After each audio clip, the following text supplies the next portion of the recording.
Thank you. Hello, everyone, and thank you for joining the Grafton Group trading as CHADWICKS Woodie's Company of the Year Award webinar this morning.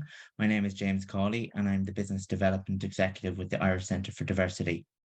I'm a proud disabled white man in my late 20s. I'm nearly 30 from rural County Longford, and I have a skin fade haircut, and I'm wearing a baby blue shirt this morning with burgundy speckles, and I'm sitting in my powered wheelchair with a blurred background.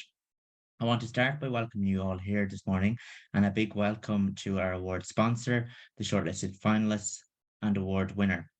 We're also joined by our ISL interpreters, Sarah Garvey and Vanessa Cunningham too, so welcome also. For all those tuning in, please do let us know in the chat function where you're zooming in from today. We'd be grateful to hear that as well. As you know, a few words just about the Irish Centre for Diversity before we start. As you know, the Irish Centre for Diversity provides a number of services, and we support businesses and organisations across the country, across many sectors in diversity and inclusion. We do provide advice, consultancy, and our Investors in Diversity accreditation mark, which is supported by IBEC. If you want to get in touch with with us about any of the services we provide, you can contact us through our website at www.irishcentreforddiversity.ie, or you can contact us on the phone or our social media channels, which are LinkedIn, Instagram, Facebook, or Twitter, and we can support you on your D&I journey. In February, as you all know, we hosted the first National Diversity and Inclusion Awards in Croke Park, which celebrated Ireland's D&I excellence across all areas. So this morning is an opportunity to share the amazing work that organisations are doing in the area of diversity and inclusion, and to enable us all that enables us all to thrive, be our best selves, and have a sense of belonging at work. It is important to mention at this point, while Woodie's is a leader in equality, diversity and inclusion and a proud holder of the Investors in Diversity Gold, to maintain the award's integrity and transparency, they, like the other sponsors, were excluded from entering the process and also had no part in the judging. The same applied for us in the Irish Centre for Diversity. So now on to the running order for this morning. To start, we'll hear from the award sponsor, then we'll hear from the shortlisted finalists and the amazing award winner. We will also conclude then with a short Q&A, questions and answer session at the end. So if you do have any questions throughout the webinar, please submit them through the Q&A function on Zoom. Finally, before I hand over to David, just to note this session is being recorded and will be available on the Irish Centre for Diversity's website.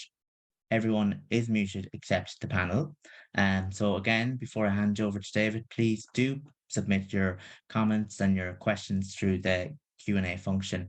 So without further ado, I'm very pleased to introduce our host for today's session, David Nally, Head of HR at Woodie's. David, over to you. Thanks, James. Good morning, everyone. As James mentioned, I'm Head of HR at Woodie's, and I lead the team that look after our colleagues from recruitment through to retirement across our 35 locations. I'm a white man in my late 30s, soon to be 40s, but I haven't quite reconciled that yet. I have a skin fade and I'm wearing a black shirt this morning. From a Woodie's perspective, we've been on our D&I journey since 2018, and we've invested a huge amount of time and resource into our D&I strategy. We've implemented policies and benefits to support colleagues from different backgrounds. We've completely reworked our recruitment approach, including AI, to level the playing field for candidates. We've leveraged our employer brand, our Great Place to Work status, and our Best Workplace for Women status. We've invested in training in conscious inclusion for all people leaders to get us to a point where we are today, which is that we have about 1.5 times the amount of ethnic colleagues than we did in 2019. We have about 1.5 times more LGBTQI colleagues. We have twice the amount of colleagues that have a recognised disability. And by this summer, we'll be gender balanced at every level of our operating structure. We sponsor the award because we're serious about diversity, and it's not just enough that we focus on it internally. We believe we have a responsibility to set standards that other businesses should want to follow. So we're proud to have sponsored this award. And as James mentioned, we're not part of the judging process, and we couldn't nominate ourselves for the award, unfortunately. I'm going to hand over to Danielle from Unpus then, and the judges commented on this submission that blew the judges away with the commitment to inclusive leadership, their incredible gender pay gap stats, which I'm sure many of us are aware of, and their clear view on the areas to be tackled on the road ahead. So I'll hand over to you, Danielle, if that's okay. Thanks a million. Thank you so much, David and James. I'm delighted to be here, and to the Irish Centre for Diversity for the invitation. My name is Danielle Boucher. I'm a white woman in my early 40s from rural County Cavan. I have long dark brown hair and blue eyes, and I'm wearing a dark blouse. My pronouns are she, her, and my role in An Post is Diversity and Inclusion Manager. An Post is on a huge journey of transformation, and we've worked really hard to prove how committed we are to diversity and inclusion. Our CEO, David McRedmond, led out on D&I from when he first joined An Post. He actively committed to seeing real change, and what's great is that his management board members visibly support and sponsor D&I strategy and action plans, ensuring that it becomes part of our culture and our DNA. And D&I is embedded within all of our policies also. A new CPO, Eleanor Nash, joined in 2019, and 2 new roles were appointed. Myself as D&I manager and our talent and resourcing manager, followed by the head of talent and diversity, Heather Lowry, in 2021. Our D&I strategy was developed in 2020 with a 3-year action plan reviewed annually. Our focus over the last 2 years during our transformation was to move D&I towards being part of our ways of working and the responsibility of all employees and An Post. Inclusion is embedded into everything we do, especially into our 3 key behaviours, which are to include everyone, show respect, and recognise success, which were born out of a huge culture programme we began in 2020. We introduced our first ever inclusion survey in 2021 and our first female survey in 2022. These helped us hear from our employees and understand their needs, learn about our demographics, and identify our 3 big priorities, which are gender equality, disability inclusion, and LGBTQ+ allyship. Some of our key actions in these areas. So in gender equality, we've achieved a gender pay gap of 0 for 2 consecutive years in 2021 and 2022, which we're really proud of. We focused on creating opportunities for women and enabling promotion. We introduced gender balanced shortlists, and the senior management group representation increased from 33% in 2019 to 41% in 2022, with the management board being 50-50 male and female. We simplified job advertisements, implemented software to remove gender bias from role profiles. We introduced a female talent acceleration program called Aspire, which so far has produced 54 graduates ranging in age from 20 to 60. From a survey of those participants, 89% are more confident in their roles, 19% have changed roles, and 74% have engaged in further development opportunities.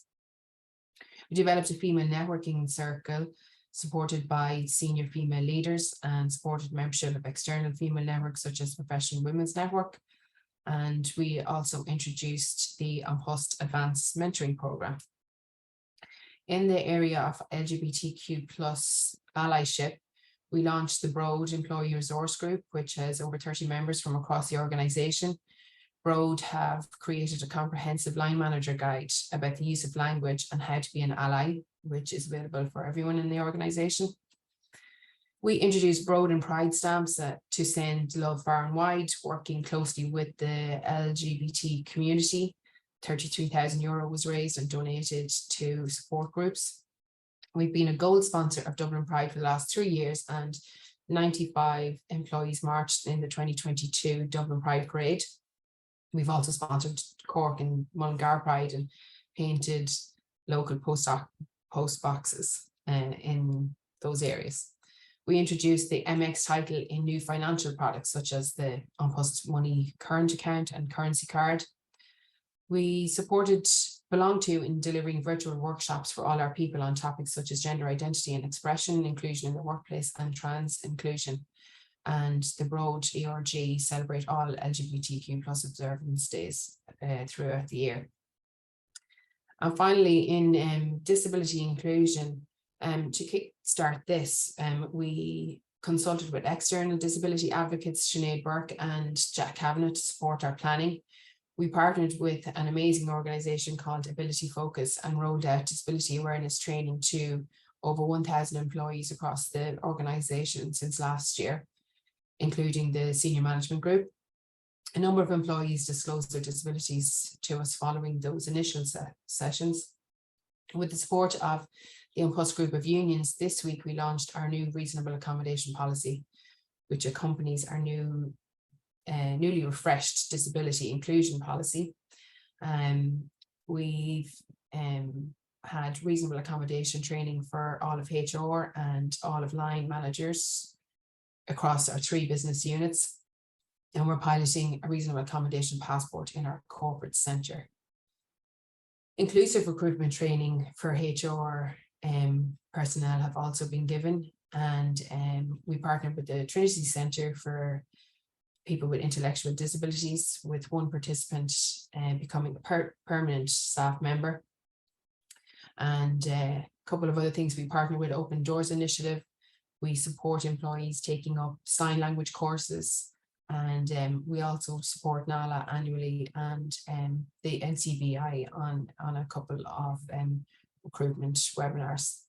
So that's it in a nutshell for me. I'm looking forward to hearing what everyone else is doing, and I'll hand it back to you, David. Thank you so much. Thanks a million, Danielle. Lots of great learnings there. So next up then we have Lorraine from Fiserv. And the judges were equally impressed by this submission. Particularly they called out that a small dynamic team have tasked themselves with a fairly ambitious plan to create a culture of diversity and inclusion. And an incredible amount has been achieved by the core team, supported by volunteers and D&I work streams. There was a great sense that everybody involved, especially the volunteers, cared deeply about the culture that they were transforming. So can you tell us a little bit more about that, Lorraine, please? Yes, thank you very much, David. Hi, my name is Lorraine Deschamps, and I head up corporate social responsibility for Fiserv, our company, in the EMEA region, Europe, Middle East and Africa. We're a global company, and Fiserv, not to be confused with Pfizer, which was often the case. Lots of people asked us about vaccines. We're not in that space at all. We're all about, payment technology that actually facilitates payments for businesses of all sizes, tiny corner shops right through to the largest corporates and the financial institutions that power our economies. So, and that's important actually, because at Fiserv we can touch everybody, right? People, business owners, individuals. And part of what we were trying to do in CSR, corporate social responsibility, is to make it personal for every one of our employees. Fiserv is a big company. We had 4,500 people in EMEA. How do we personalize what we do in terms of our agenda, which is putting diversity and inclusion at the heart of everything we do, looking after our employees, making sure they're engaged, looking after their well-being, developing talent, elevating talent, visibility of talent, and also touching our communities. So that was the challenge. We have a big organization in the US, but we didn't have D&I at the heart of what we do in the EMEA region. So our head of region, who's a gay white man, basically set up an office of corporate social responsibility, which was me, basically. And I'm a British Asian woman, right? Too old to mention, so I won't go there, all right? And I have black hair, I've got black eyes, I'm wearing a red top at the moment, and I'm in the office with a blurred background, so hopefully you don't have background noise. Anyway, so, how did I stand that up? Basically, it was taking what we've done in the US, which is largely what most companies do, is to have ERGs. We had 3 in the region. One for young people called YoPro, which essentially has now become an age, ERG. We had one for women, WIN, and we had one for LGBTQ+, Unity. We didn't have one for the Asian demographic, so we introduced that. We didn't have one for disabilities, so we introduced that. It's called Thrive. And we didn't have one for our Black associates, which is called SOAR. And as you know, with the death of George Floyd in 2020, that mobilized the world around what can we do in the D&I space. So we introduced those 3 ERGs. I had a very small team of 2 other people, program managers. That's it. That's our Office of Corporate Social Responsibility in EMEA. So the only way to actually galvanize and do stuff in this space that was meaningful and took our people along with us and delivered impact for our communities and our clients was to harness the power of our volunteers. So we did that. We asked our volunteers who wants to get involved in D&I. Let us know. 70 people put their hands up. And out of those 70 people, we facilitated sessions where we focused on the things that mattered most to them. They told us that it would be education, i.e. reaching out into the communities, externally focused, if you like, building early career pathways for young people from diverse backgrounds, reaching out into our communities. So that was one, education.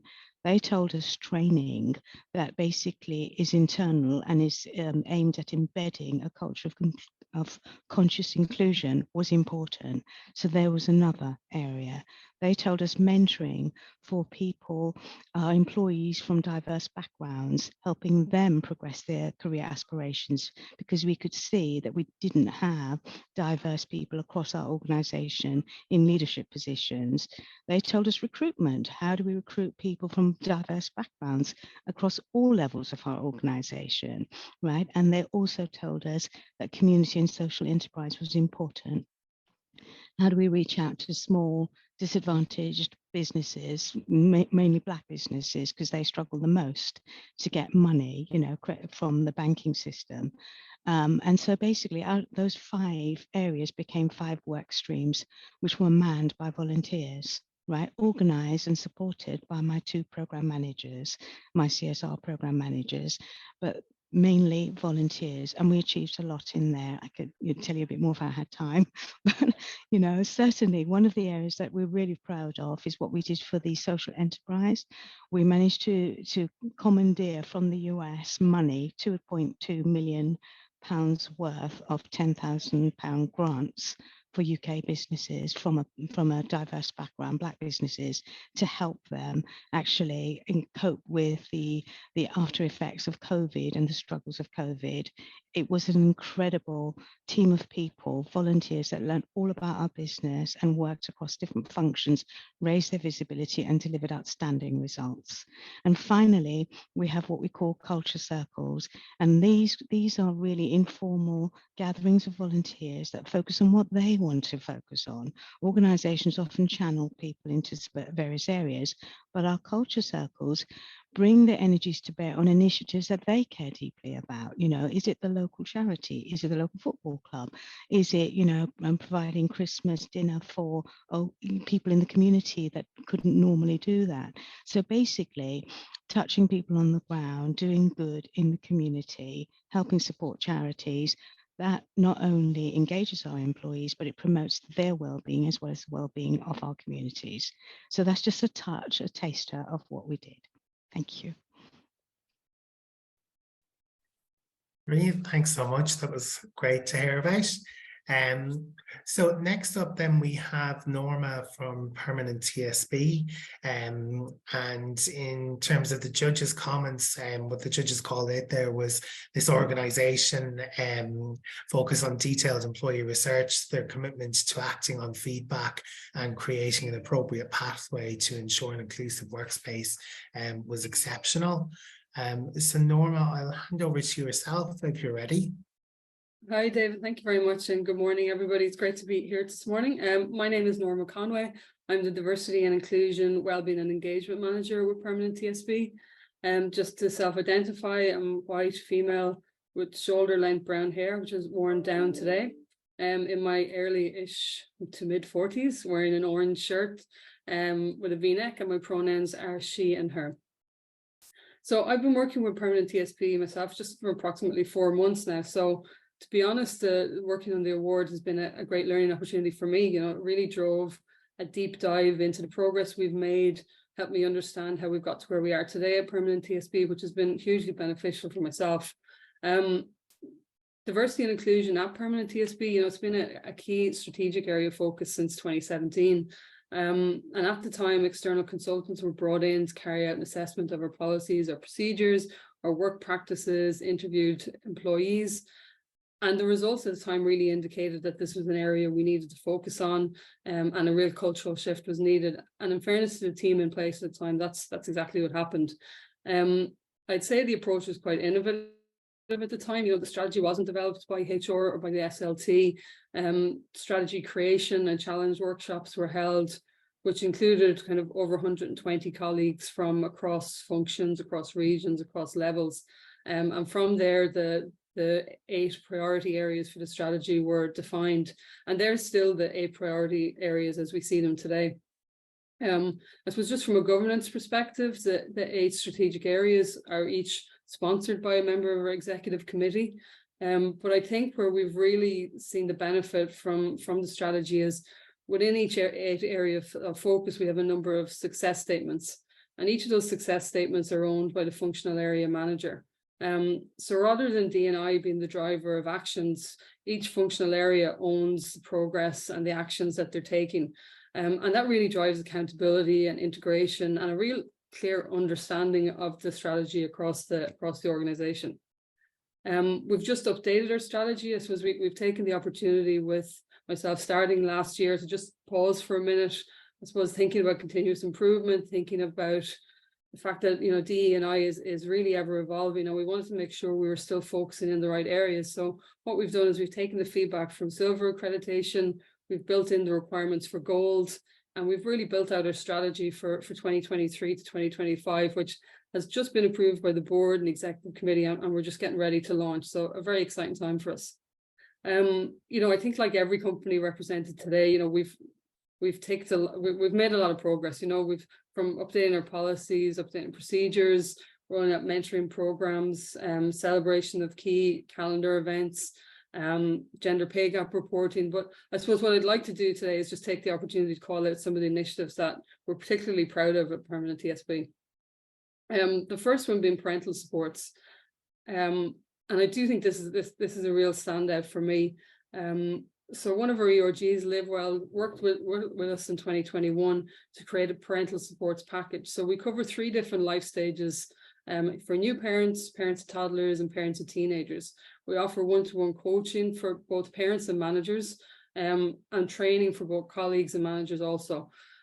I suppose if we take an example of someone who's a new parent, I know my own experience coming back from maternity leave, you're very much focused on getting through what can be quite a difficult period of time. So we offer coaching pre-maternity leave, during maternity leave, and post-maternity leave. So I suppose really to get the colleague in a mind frame of looking at their career during this period of time and making sure that focus isn't lost. And there's not kind of a gap of a couple of years where you're not really thinking about your career. So hugely impactful to provide those parental supports for all colleagues. At the moment, we have 68% of colleagues availing of flexible working options. And this was part of our strategy when it was first launched in 2018, but it progressed faster than we ever thought it could through COVID. I suppose what we haven't done is we haven't reverted, and we've really focused on ensuring that our ways of working, team charters are integrated within each team, and really driving those conversations for each team to agree what works well for them, because it's very different for every team. We've launched menopause supports last year, and again, this was driven by a group of volunteers that came together to work with us.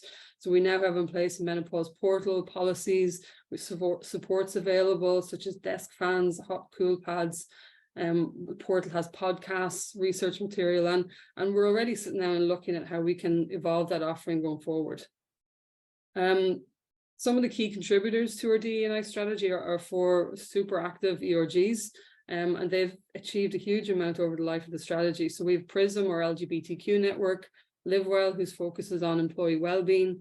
DICE is diversity, inclusion, cultural and ethnicity, and it's our newest ERG and really key to supporting the 55 different nationalities across the bank. Better Balance then is focused on gender balance. And, I suppose we recognize that over the last couple of years, the way ERGs work has changed. So we're working really closely with the ERGs at the moment to make sure we create that really strong employee network across the 4 ERGs, where collaboration is key and we're supporting each other, and we're all working together to improve the culture of permanent TSB, and really trying to identify, so what suits a hybrid work, what suits a virtual world, what suits an in-person event, and really targeting all the work that the ERGs are doing. I think with all 4 ERGs working together, we really have a powerful movement to shift the culture. So we've taken the time over the last couple of months, added structure around the governance and the roles of both the committee members and the sponsors and the support functions, really to ensure we're setting up the employee network for success. Finally, I'll just say, we really listen to our colleagues in permanent TSB, and the impact that we're making is evidenced in our yearly Every Voice Counts survey. So we're actually just delivering on the results at the moment of this year's survey. We can see our trust score is up 15 points, culture index up 8, and 89% of our colleagues said they feel comfortable being themselves. So that's again up from last year. Absolutely, we have a lot more progress to make, we have a lot more work to do, but we're really happy with the achievements that we're making to date, and super excited to get to launch the revised strategy over the next few weeks and really engage colleagues to make it come alive. So thank you very much for your time today. Brilliant. Thanks so much, Nora. Sounds like you've really gotten up to speed in the last 4 months. It's been busy. Brilliant. So unfortunately our next finalist couldn't attend, so Anthony from RSA Insurance and 123 isn't available, so we get to move on then to the winner of the award that was sponsored by Grafton Group, which trades as CHADWICKS Woodies in Ireland, and that's the Company of the Year award. So last but not least, by any means, we'll be hearing from Niamh from CPL.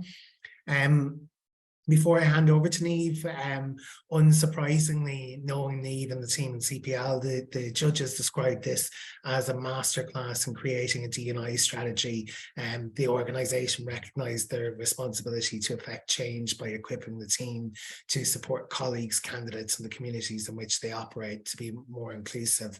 Measurement and accountability is at the heart of the strategy, which gives equal focus across all the main pillars of diversity and inclusion.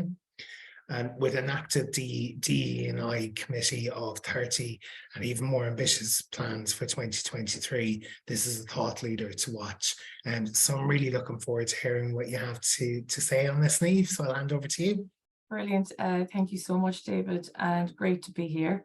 So my name is Niamh O'Connor. I'm Head of Culture and Engagement for the CPL Group. I myself have been with CPL for almost 7 years now.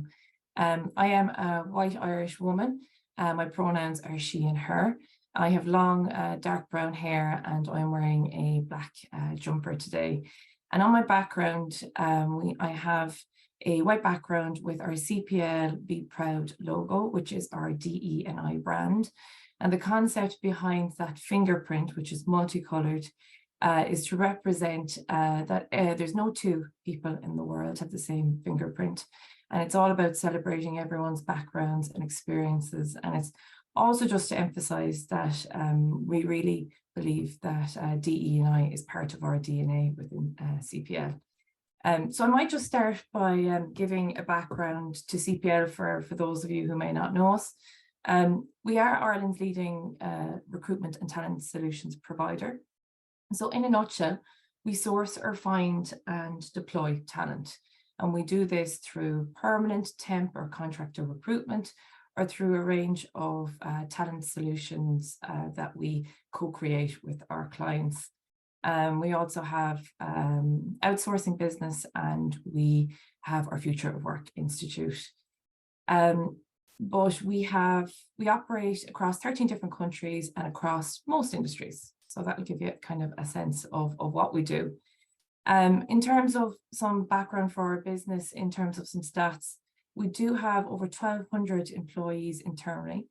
We're 68% female, 75% at board level, 50-50 at exec level. And we have, I think, comment to yourselves earlier, you mentioned, Norma, we 55 different nationalities also. We've 14,000 contingent workers working across multiple client sites. And I know a lot of businesses will say that they're a people business, but I'm going to give you a sense of some of the people transactions we're dealing with on a monthly and annual basis.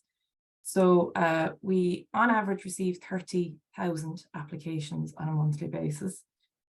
We have 750 specialist recruiters, and we have on average on an annual basis do about 14,000 permanent placements. So I think it's really, really important to give you that background, because we really genuinely believe in CPL that we play a pivotal role in the talent landscape in Ireland, because we help so many companies source and find that diverse talent.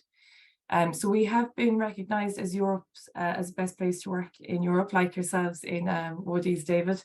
We're 5th best place to work in Ireland, best place to work for women, Ireland's fittest workplace. But our 2 most recent accolades, and I genuinely mean this, they're probably the proudest so far to date, is we got the Gold EDI and Company of the Year almost back to back. And I say this with all honesty, it will take an awful lot to top the achieving of those 2 awards, especially when you can see throughout the series all of the companies and organisations that have been represented. Believe you me, we are creeping on all of your websites and social medias, and we are learning from you all. I'm scribbling down notes there today in that we need to bring that back into CPL, because we don't have the DE&I code cracked just yet either.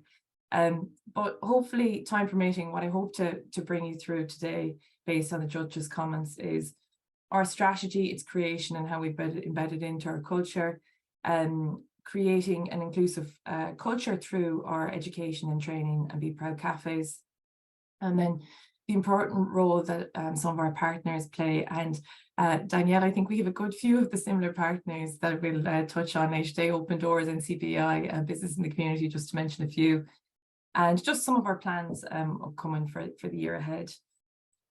So I'll start with our strategy, and it's interesting to listen to some of the participants, because I think a lot of our journeys probably started around the same time, 2017, 2018. And for us, it kind of started when we were the first recruitment agency to set up an LGBTQ+ committee back in 2017. And I think what you'll probably all agree is once you start and once you begin to open up your D&I lens, you see that there's more that needs to be done. So once we set that committee up, we then soon realised that there are a lot more groups within society that are disadvantaged or have challenges. And we then wanted again to get a sense of our workforce. And we did a survey back in 2018, which was essentially a DEI diagnostic. And we branded it the CPL Sense of Us survey, because it was like the census that you do and you tick the boxes, and we had all the questions laid out. And it was anonymous, and we got and learned so much from doing that. That then led to us creating 6 pillars across DE&I. And I suppose what we did from there is we built out programs or initiatives, events and policies under those various 6 pillars. And admittedly, some of them were far more active than others. And then in about 2020, we met the Irish Centre for Diversity, and we commenced the journey to bronze, silver, then and then obviously on to gold.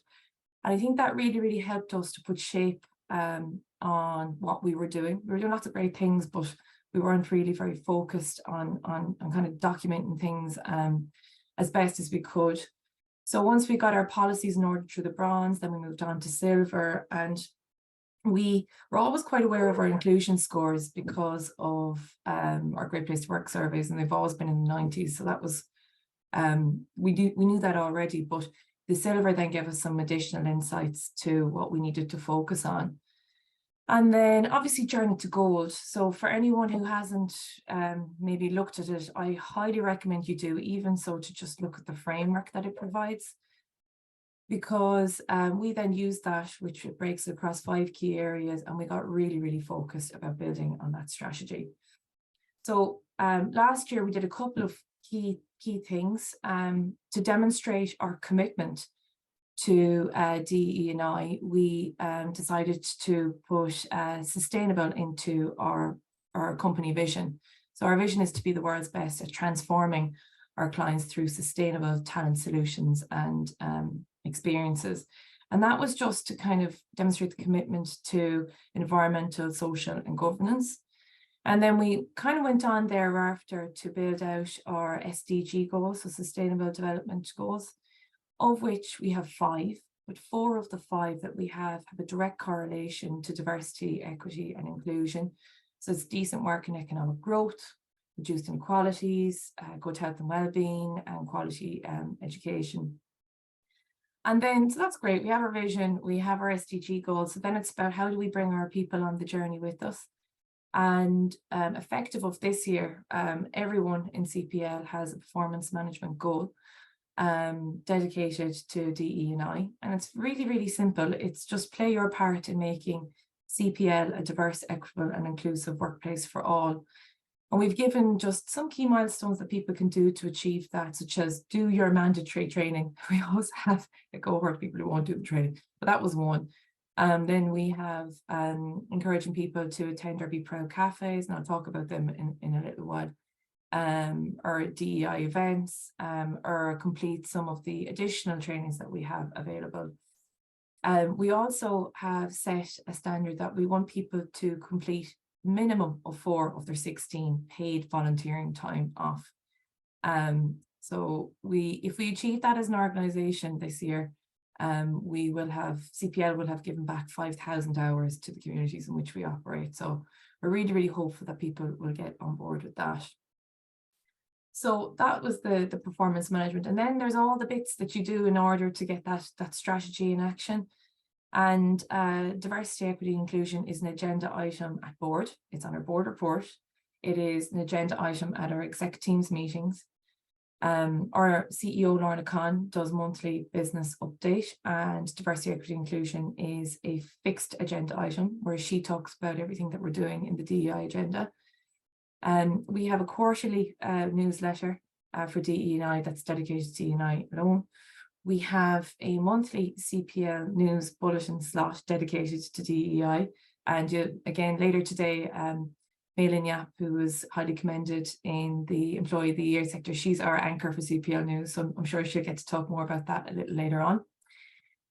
We have a space on our Work Vivo platform, which is our internal comms platform. We've embedded DE&I into our recruitment, our onboarding, so it comes back to it's in our DNA. It's everywhere. You can't get away from diversity, equity and inclusion in CPL. As the judges referred to, we do have a committee that is now comprised of 38 people, and I counted this morning, I just did a double check, and they represent a very wide group of people from all different backgrounds, ethnicities, and you name it. So they are the pivotal people that are help driving that behind it. So that's all the kind of strategy piece and how we're making that happen and turning it into action. The second thing, which is so important, is the whole piece around education. And I think all of our panelists today have actually touched on education to some extent. And as part of our strategy, we have focused on 2 areas. So create an inclusive workplace. And the other one is to build the competencies of our leaders and managers by having inclusive behaviours.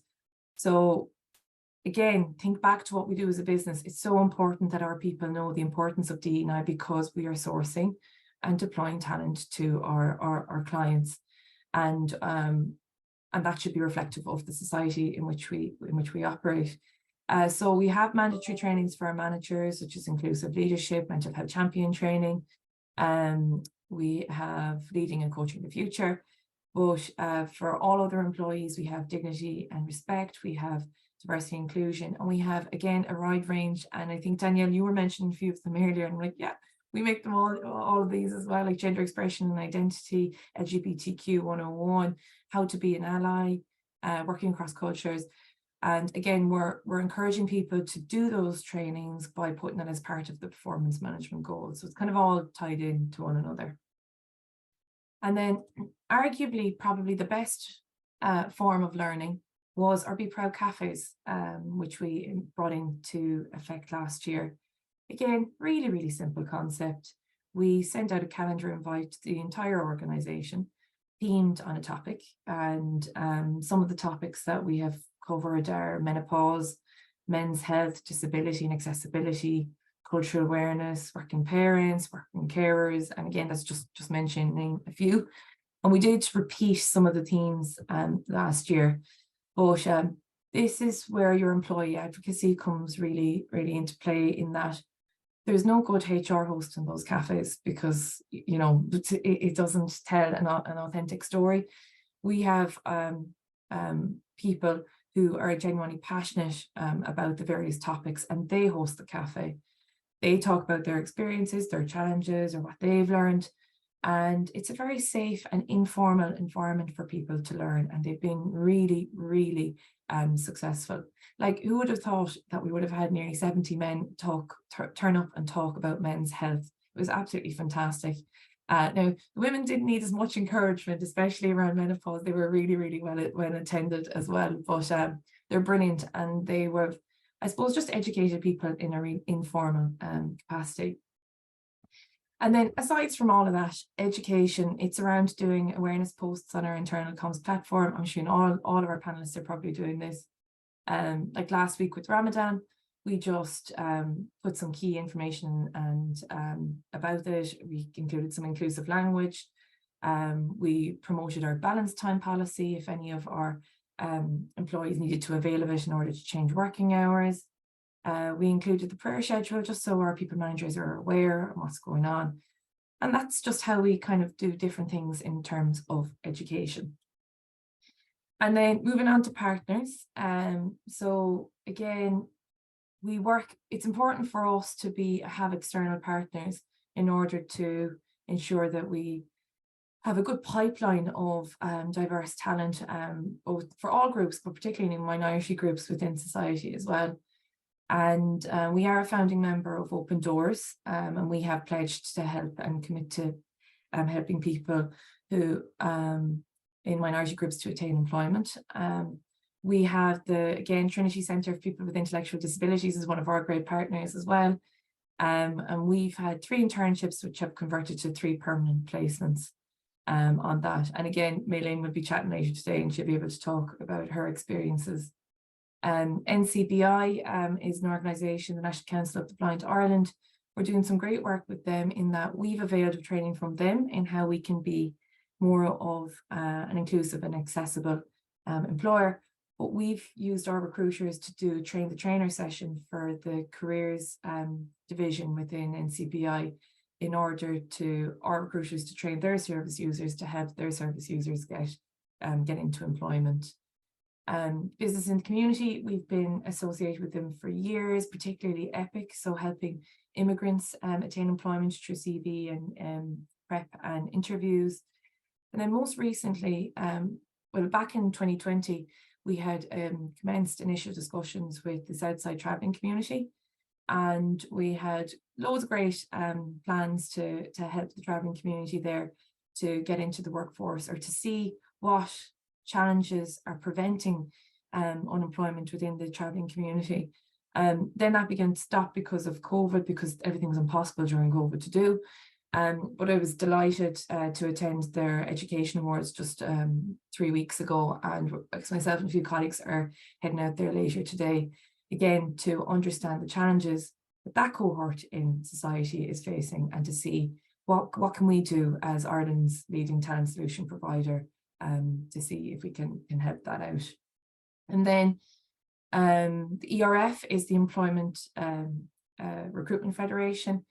And by means and way of trying to lift the standards within the industry, we decided to sponsor an inclusive recruitment training course for our competitors to go attend this course, so that they too would have DEI on the agenda. And then just, I suppose, to wrap up, our focus going ahead, I've been on a couple of the series to date, and I think we'll all agree the topic of DEI data collection or EDI monitoring is one that we're all both nervous and excited about. And we've commenced a couple of internal projects on that. But I suppose the vision is that, I mentioned earlier, 30,000 applicants on a monthly basis, 1.6 million people on our database. It would be, in an ideal world, in some time to come, to be able to see the DEI demographic of our talent pool, to see where we may not be attracting candidates in our client base, and also maybe to see some of the success rates and the biases in some of our systems. So that's something that we're really looking to look forward on in the years in the years to come, because that's not going to be an overnight thing to do. And then it's about spreading the DEI agenda into as wide as it can. So when we're doing tenders, we're asked all the lovely ESG questions, particularly around D&I. So we have come up with our DEI impact assessment that we are now asking all of our suppliers to complete. And there is a part of our procurement process, and that's going to have a 10% weighting. And I think that's pretty much it. I suppose we're just so proud of everything that we have achieved. I'm here on behalf of everyone in CPL, the DEI committee, the exec team, our CEO, who are all behind the DEI agenda. And we're just so proud of everything we have achieved. But believe you me, we have so much more yet to do. It's exhausting thinking about the extensive list and the action plan that we have put out for ourselves. But yeah, I hope that gave you a good insight to what we're doing.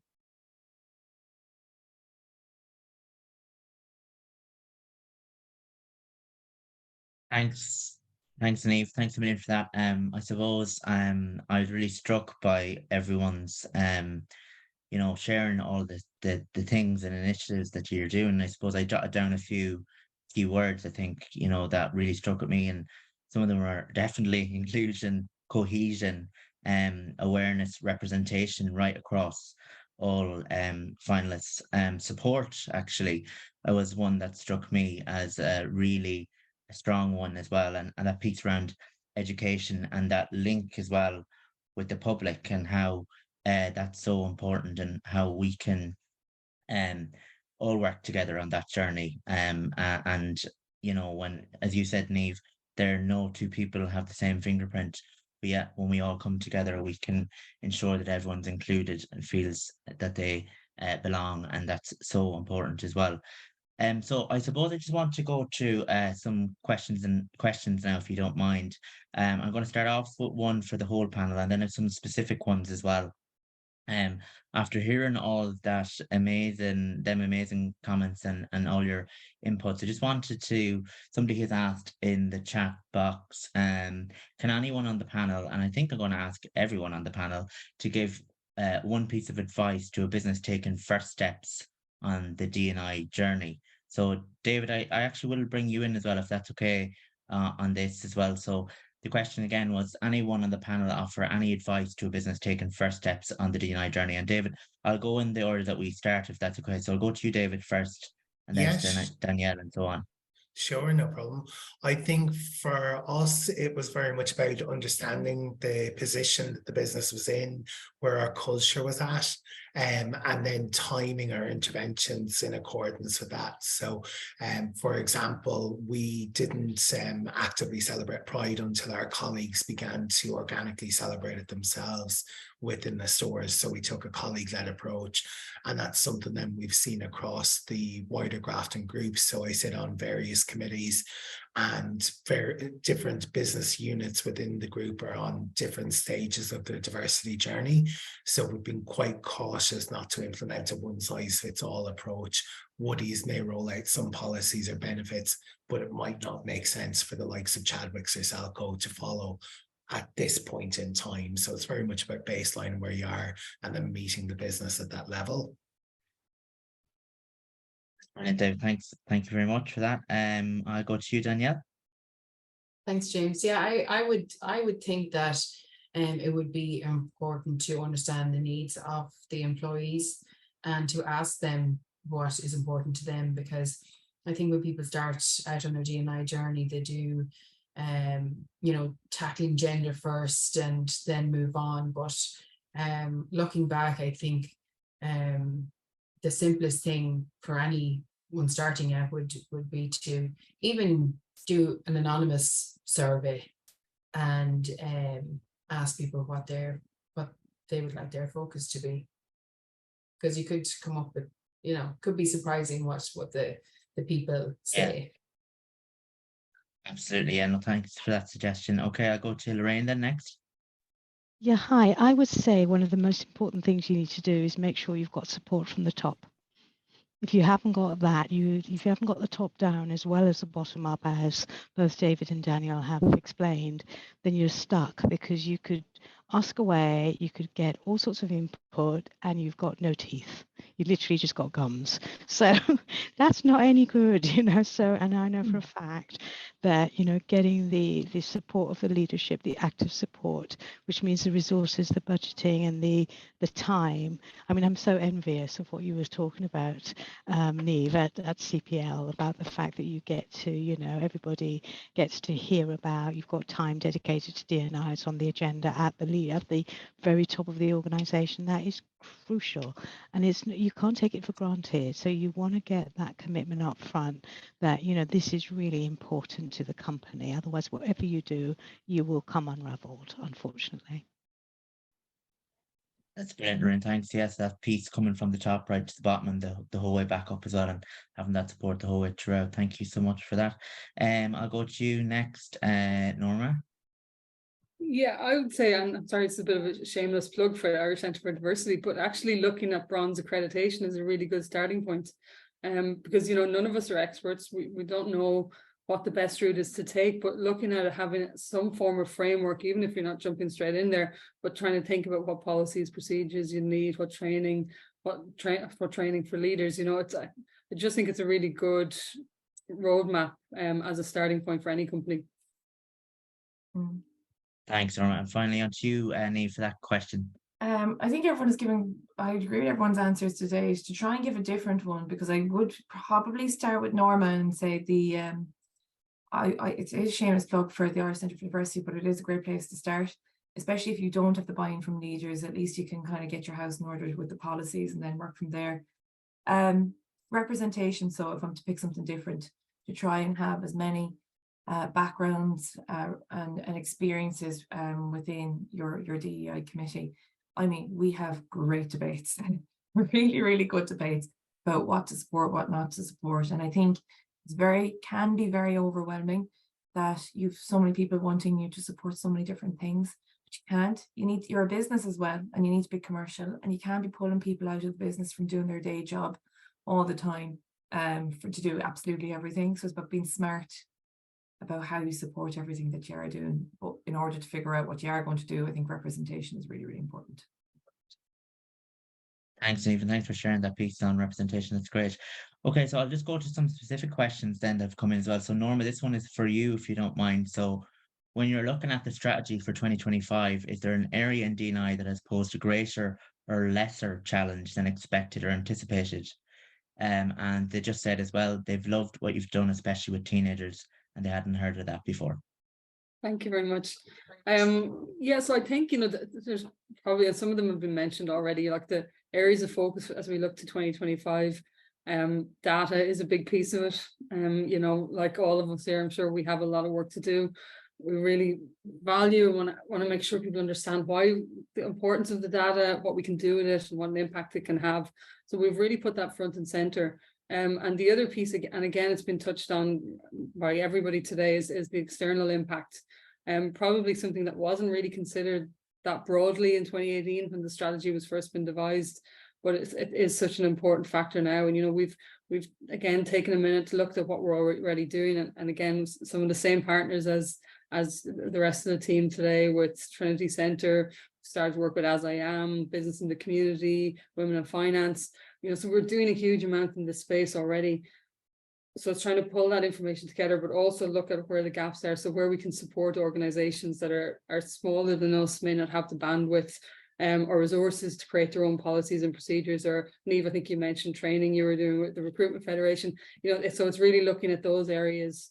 We've community partnerships, and we've just announced our new community partnerships across all the regions. So we're trying to get the ERGs to link in there to see where we can support and tie everything in to really use the resources, use the bandwidth we have and the knowledge we have to help external companies. And that's been a real driver for us for 2025. Nora, thank you for answering that one. And Danielle, I know you had answered in the question and answers box, but I might just give you an opportunity just to respond, and I'll couple them up together to 2 questions, if that's okay. So just for everyone listening in, this person said they loved hearing all the initiatives and projects you've undertaken in Unpost. What do you think has the most impact across the organisation from an employee perspective and recruitment drive? And the second piece was the support of Pride led by colleagues, leadership, or was it from the public? And I know you responded, but it's just good to maybe give you that opportunity just to let everyone else know as well. Yeah, sure. Thanks, James. Yeah, on the Pride piece, the public was instrumental because they supported the huge Pride campaign that we had worldwide. Our Pride and Broad stamps were available to be bought across the world, and our show abroad, as Andrew kindly put into the webinar chat, was send love throughout the world, and it was a big campaign that took months and months to put together. We had our own LGBTQ plus employees meet with LGBTQ plus support organisations across Ireland, and they together as a group designed the stamps themselves. So it was really personal and something that Unpost were proud of, I suppose you can say. And also internally, our CEO, our management board, 100% behind that. They would have marched with us. They would have been very, very visible in their support of Pride. We had a first launch event in the GPO public office, the first Dublin Pride Parade. That was back in 2019, and we've been gold sponsors ever since. Our amazing internal teams, brand and communications, also really put the shoulder to the wheel when it was a massive launch, and you know, it was really successful. And those feelings are still, you know, they carry on through the year, and this year what we're thinking of doing, and that this would be up to our Broad Employee Resource Group, is to move away from larger gold sponsorship of the likes of Dublin and Cork Pride, and go out to smaller prides throughout Ireland, just to kind of share the love, if you like. And the second question was about something about the impact, the impact for our employees. And again, I said that the inclusion survey gave us such valuable data. It was unbelievable. We got 448 comments from people, because we had, our inclusion survey had about 32 questions, and then at the end there was an open comment box that people could comment, and it was there that we got, you know, the valuable information, and that supported us to measure our progress and in all of our focus areas, and to really pinpoint areas of improvement. And I think that was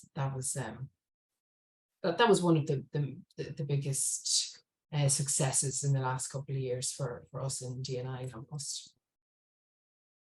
Brilliant, Danielle. Thanks so much for sharing that with us as well. Danielle or Lorraine, I just wanted to go back to you. I know you spoke earlier as well, and I found it really interesting about talking about social enterprise and how you support that and all of that. Could you just tell us a little bit more about that? Yeah, sure. So Fiserv is a global company, like I said, and mainly out of the US. That's where our parent company is. And after the demise of George Floyd, and also the fact that, you know, a lot of the world came out because of Black people, and particularly Black businesses as well, you know, we decided, how can we use our space and place to actually do good there? And it was actually looking after small businesses. We know that small businesses are the heart of the economy.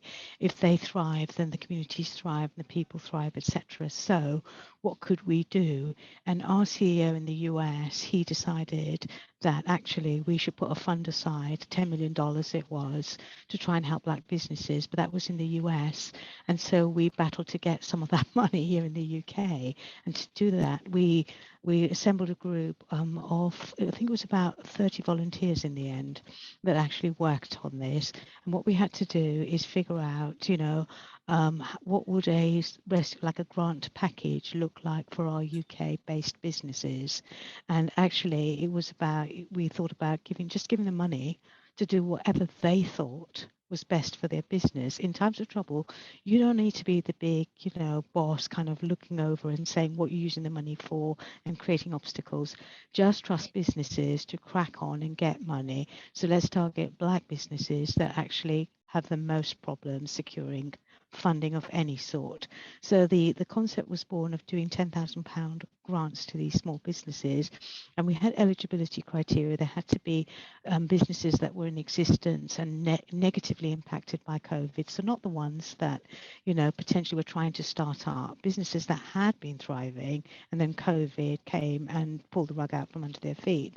So the question was, the eligibility, the questionnaire, the landing page, the infrastructure around gathering, all those applications, working with legal, with taxation, with the product, all across the business. Yeah, and we had our 30 volunteers came from all different parts of FISA. They didn't even know how our business ticked, so in the process, people that were involved in the initiative, they learnt about the different parts of FISERV, because when you have a beast of an organization, it's very easy for you to literally just sit in your little silo and not understand your business.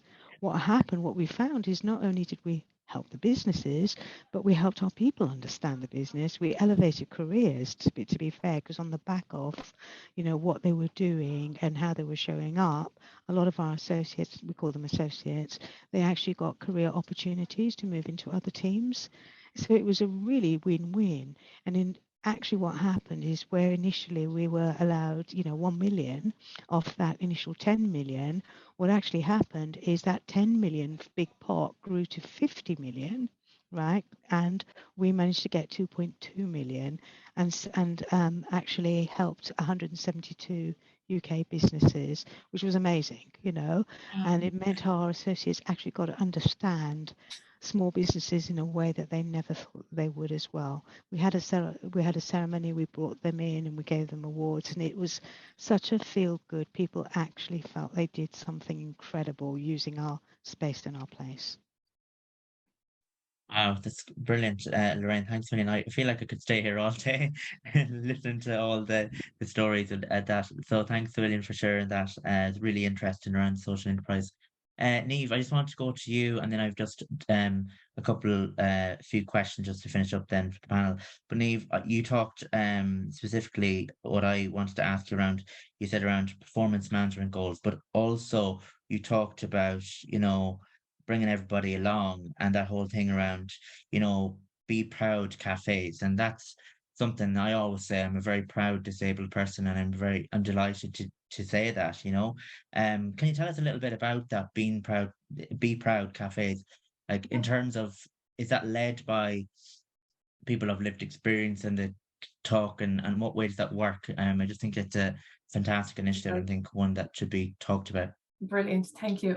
So the Be Proud Cafe is a calendar invite like this goes into the diary, and you see everyone pop up. It's themed, so we'll decide in advance that it's going to be like our next one up and coming happens to be menopause, and it's actually going to be hosted by our HR director Sharon Vise, because Sharon Vise wanted to be the advocate and ambassador for menopause across the organisation. And what we do with that is people just share their genuine experiences. And I know at the first menopause cafe, just using that as an example, we had our women speaking about the hot flushes, brain fog, all the different challenges that they were experiencing. There was a bit of an exchange around what HRT was working for you and all these different types of things. So essentially you come up with like the theme of what the cafe is with under the actual main theme. So you might have something to discuss and you chat it through, but it is the employee who will will open up with their own story, create that safety and vulnerability because they are sharing their own circumstances. and then it just naturally happens. It naturally flows. And if I take the working parents, for example, we've had to put them in way more frequently, because we've broken them up into age categories. If you have kids 0 to 3 or 4 above, and so on and so forth, that's just parents coming together, learning from one another around the challenges that the groups face with regards to that. Disability and accessibility. We've had a few of these, and it's our next one after menopause, and we're going to focus on neurodiversity and hidden disabilities in the workplace, and maybe what we can do. But again, it is employees who have an affiliation to that topic, and they really are successful.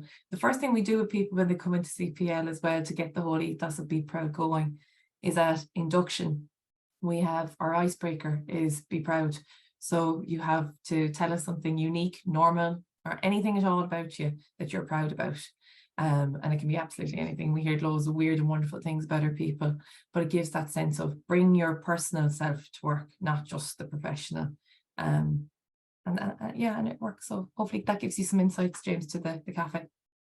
Yeah, no, it's great because it reminded me very much of that peer support element, when we're at work or whatever. And it's great to be able to share that sense of belonging with somebody else, or that understands, that allows empathy, that allows action, that it's great. So thanks for that. I know we're coming up to the end, but I might just ask another 1 or 2 questions. This one is on data. So data for monitoring and more is a key pillar of D&I progress in the workplace. Can anyone on the panel offer any advice on collecting sensitive information? Does anybody want to come in on that one? So on collecting sensitive information.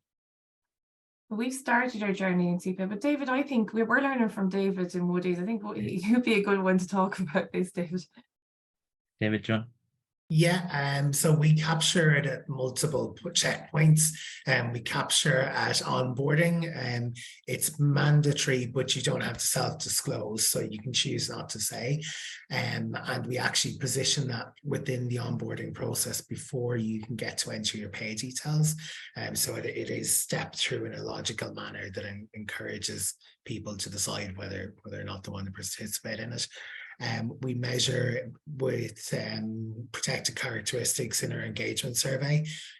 So we capture the data there. And then within our recruitment process, the AI tool is able to identify with about 97% accuracy your ethnicity and your gender. So we're able to monitor it throughout the recruitment process as well. So for us, it's key to gathering it at various stages. So you have a relatively up-to-date picture of the organization.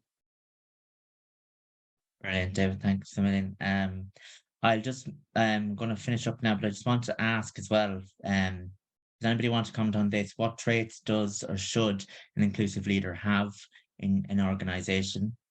And so essentially, what are the ingredients of a really inclusive leader? Norma or Danielle or Lorraine, you've unmuted there. Do you want to come in there and let Norma come in then? Lorraine, go ahead. For me, can you hear me? Yeah. Okay. For me, there are 2. I mean, there's lots, right? But these are absolutely that I would boil it down to, and it's humility and curiosity. Okay, and why do I say that? It's humility that you don't know it all. Do you know what I mean? That there's something to learn from everyone else. And the curiosity is asking the question and listening to the answers, because you'd be so surprised at what you learn. And for example, in our mentoring programs, we always emphasize two-way mentoring, because it's not just what you learn from the person who's supposedly in a more senior position, it's the other way around as well, reverse mentoring, right? So that's what we talk about. But if you don't have that mindset that, I don't know everything, there's a ton out there to learn, all parents will tell you this, they learn from their kids all the time, right? How many of us have actually been cut down when we thought that we were the leader in the house, or we knew what we were talking about, and our kid chose us otherwise? Fantastic, and then also the curiosity to just probe a little bit more. When you think you know it all, just ask another question. You never know what you get. So that's my 2 pence worth. Okay. Brilliant. Thank you so much. Anybody else want to come in on that? I think Norma, I'd just add one final word: lead with empathy. I think is key. You know, and that will automatically, leading with empathy will roll in everything we require from a DE&I perspective for our leaders. Fantastic. Thanks so much, Norma, for that around empathy as well. So I'm just going to finish up with a really small and final one. I just wanted to ask everyone and go around the houses, the virtual houses, celebrity squares, and ask what are you most proud of in your organization? If you could pick one thing. I know I'm putting you on the spot, but look, it's been a really great webinar, and I just wanted to really end on that positive piece. So I won't put anyone on. Does anybody want to unmute and come in first? Niamh, you're unmuted. Oh, great. I'm like, what's the one thing that we're proud of? I just, look, it might seem a bit of a vague answer, but we just have a really good culture. And the culture has been created by the safety of people being able to feel they can be themselves at work and they can thrive. And I think the fact that we have the DEI embedded through everything, you cannot get away from DE&I at CPL. It is part of our DNA. So I think it's just our culture, and winning the award obviously is just amazing. No, that's brilliant. Culture. Thanks so much. Just even one word. Fantastic. Thank you so much. Norma? I would go with you know, the fact that the majority of our initiatives are employee led. And you know that we're open to that happening and encourage that. So anybody coming with an idea that's passionate about something, that wants to see a change, that wants to implement something, we'll support it. We'll get on board and we'll roll with it, you know. And I think that's really where you see the impact across the organization, and being able to do so much would be impossible without that as a driver. Yeah, all right, thank you. And I see a comment coming in there saying culture eats strategy for breakfast. So that's great. Danielle? Thanks. Yeah, it does. I suppose for us, what we're really proud of is being the first large organisation in Ireland to achieve a zero gender pay gap, and then getting that again last year. But I think above all that is supported by all employees throughout the company. And that speaks to our culture as well, that it really is supported. And yeah, hopefully we get it again this year. Fantastic. Thank you, Danielle, for sharing that as well. Lorraine, and then finally to David. I think it's the team, right? For me, I'm proudest of our team, and our team is not just myself and the two program managers, but our team, our extended team. And I think that's a feature of what you're saying, Niamh, culture, and what you're also saying, Norma, you know, and Danielle. It's the team, the people create the culture at the end of the day. Just words are just words, but it's what people actually do that really is important. And our team, honestly, does show up all the time. It's great, Lorraine. Thanks for sharing that as well. And David? I think I resonate with lots of what's been said, but the fact that we're a business that's representative of modern Ireland, if I think back to when I joined in 2015, I was the only gay in the village, essentially. We weren't gender balanced. We had a 3-year trend where we were hiring 70% white males, and it took a long time to get there. But last December, when we pulled our workforce demographics and stacked them up against the census data, it was bang on the money on every cohort. And I just looked at my boss, and we did this. We actually achieved it. When, if you asked me back in 2015, I would have said it'd be another 5-10 years before we get to the point we're in. That's brilliant, David. Thanks, Julian. It's great to end on a high note as well from everyone. So thank you so much, everyone. I just wanted to say, before we finish up, thank you to our wonderful host, David, to our finalists, and all the background staff in the Irish Centre for Diversity. Also, a big thank you to our ISL interpreters, Sarah and Vanessa. Just to say as well, the recording will be available on the Irish Centre for Diversity website. And we do have a webinar just in another half an hour. So you can contact us through our website as well. And thank you, everyone. And we're just finished on time. So thanks, everyone. And I'll talk to you soon.